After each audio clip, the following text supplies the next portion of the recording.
வணக்கம். வணக்கம். உங்களோட பேர்? தயானந்தி. சரி, இன்னைக்கு உங்களோட பிறந்த நாள் சொல்லி உங்களுக்காக சர்ப்ரைஸா கிஃப்ட்கள் வந்திருக்கு. அம்மாவோட எத்தனாவது பிறந்த நாள்? 52. 52. ஓகே, உங்களோட 52வது பிறந்த நாளுக்கு யார்கிட்ட இருந்து கிஃப்ட் எல்லாம் வந்திருக்கலாம்னு நீங்க எதிர்பார்க்குறீங்க? யாரா இருக்கலாம்? பிள்ளைகள்ட்ட இருந்து வந்திருக்கலாம். ஓகே, பிள்ளைகளோட பேர் எங்க இருக்காங்க? அவங்க கனடால இருக்கணும். சுபாங்கி, சாருஜன். ஓகே. லண்டன்ல இருக்கணும். ஓகே, லண்டன்ல 2 ஃப்ரெண்ட் ஆக. ஓகே, வேற யார்கிட்ட இருந்து வந்திருக்கலாம்? மற்றது தம்பி இருக்கிற விஜய். ஓகே, எங்க இருக்கார்? கனடால. ஓகே, வேற யார்கிட்ட இருந்து வந்திருக்கலாம்? அத்தை இருக்கிற தம்பியோட வைஃப். ஓகே, அவங்களோட பேர்? லோஜி. ஓகே, வேற? சரி, உங்களுக்காக ஸ்பெஷலான கிஃப்ட்டுகள் கணக்க வந்திருக்குது. ஒன்றா பார்க்க போகிறோம். உங்களுக்காக விஷ் பண்ணி கேக் வந்திருக்கு, அதை வாங்கிக்கொள்ளுங்க. ஓகே, ஹாப்பி பர்த்டேன்னு சொல்லி கேக் வந்திருக்குது. ஓகே, அது மட்டும் இல்லை, உங்களோட பர்த்டேக்காக இன்னும் கிஃப்ட்டுகள் வந்திருக்கு. ஒன்றா பார்ப்போம். சரியா? சரி, இப்போ உங்களுக்காக வந்த அடுத்தடுத்த கிஃப்ட்டுகளை பார்க்கும் முதல் வேறு யார்கிட்ட இருந்தெல்லாம் வந்துக்கலாம்? சரி, உங்களுக்காக வந்த அடுத்த கிஃப்டை வாங்கிக்கொள்ளுங்க. ஓகே, இதுக்குள்ள ஒரு கிஃப்ட் ஒன்று வந்திருக்கு. என்ன வந்திருக்கலாம்? இல்லை, வேற என்ன வந்திருக்கு? மோதிரம். இல்லை, வேற என்ன வந்திருக்கு? வாட்ச் வேற இல்லை, அதுக்குள்ள மோதிரம் வேற இல்லை. சரி, ஓப்பன் பண்ணி பார்ப்போமா? ஓப்பன் பண்ணுங்க பார்ப்போம்.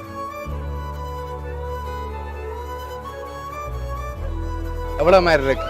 30,000 ரூபா வந்திருக்கா? அதை விட கூடத்தான் வந்திருக்கு. 50. இல்லாட்டி அதை விட கூட வந்திருக்குமா? 50,000 ரூபா வந்திருக்கலாம். சரி, உங்களுக்காக அதில் 50,000 ரூபா காசு வந்திருக்கு. உங்களுக்காக வந்த அடுத்த கிஃப்ட் பார்ப்போம். இது என்னவா இருக்கலாம்? உடுப்புன்னா என்ன வந்திருக்கலாம்? சாரி. சரி, ஓப்பன் பண்ணுங்க பார்ப்போம். ஓகே, உங்களுக்காக சாரி வந்திருக்கு. உங்களுக்காக வந்த அடுத்த பர்த்டே கிஃப்ட் பார்க்க போகிறோம். ஓகே, இதை வாங்கிக்கொள்ளுங்க.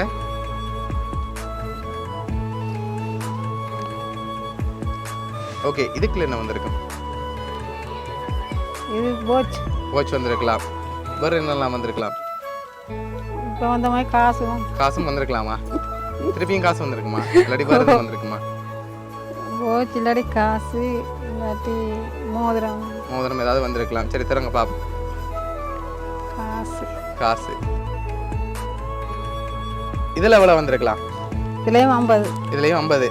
இல்லாட்டி கூட வந்திருக்குமா? 50 வந்திருக்கலாம். சரி, உங்களுக்காக அதுலேயும் 50,000 ரூபா காசு வந்திருக்குது. சரி, இப்போ உங்களுக்காக வந்து அடுத்த கிஃப்ட்டை பார்த்தா யாருன்னு சொல்லி தெரிஞ்சிடும். அதுக்கு முதல் நீங்கள் யாரை எதிர்பார்க்குறீங்க கூடுதலா? பிள்ளைகள் தான். அவங்கள்ட்ட இருந்தால் வந்திருக்குமா? அப்படி வேறு யாரும் செஞ்சுருக்கலாமா? லண்டன்ல இருந்து எங்கள் மகளோட ஃப்ரெண்டாக இருக்கணும். ஓகே, செய்திருக்கணும். இல்லாட்டி தம்பி இல்லாட்டி அவரோட வைஃப். ஓகே, சரி, கூடுதலாக இப்போ நீங்கள் யாரை எதிர்பார்க்குறீங்க? நீங்கள் சொன்ன பேருக்குல்ல பிள்ளைகளை தவிர்த்து ஃப்ரெண்டாக எதிர்பார்க்குறீங்க. சரி, உங்களுக்காக வந்து அடுத்த கிஃப்ட்டை வாங்கிக்கொள்ளுங்க. இதை வாங்கி ஓப்பன் பண்ணுங்க.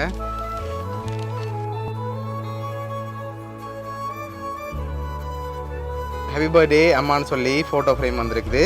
சரி, உங்களுக்காக இதெல்லாம் யார் அனுப்பியிருக்காங்கண்டா, உங்களோட பிள்ளைகள் வந்து என்னென்ன அரேஞ்ச் பண்ணியிருக்காங்கன்னு சொன்னால், கேக்கன் 1,00,000 காசு அனுப்பியிருக்காங்க. 50,000 படி. அதோட உங்களுக்காக சாரி அனுப்பி வந்து கனடாலேருந்து உங்களோட தம்பியோட வைஃப் லோஜி வந்து அனுப்பியிருக்காங்க. என்ன சொல்ல ஆசைப்படுறீங்க இந்த 3 பேருக்கு?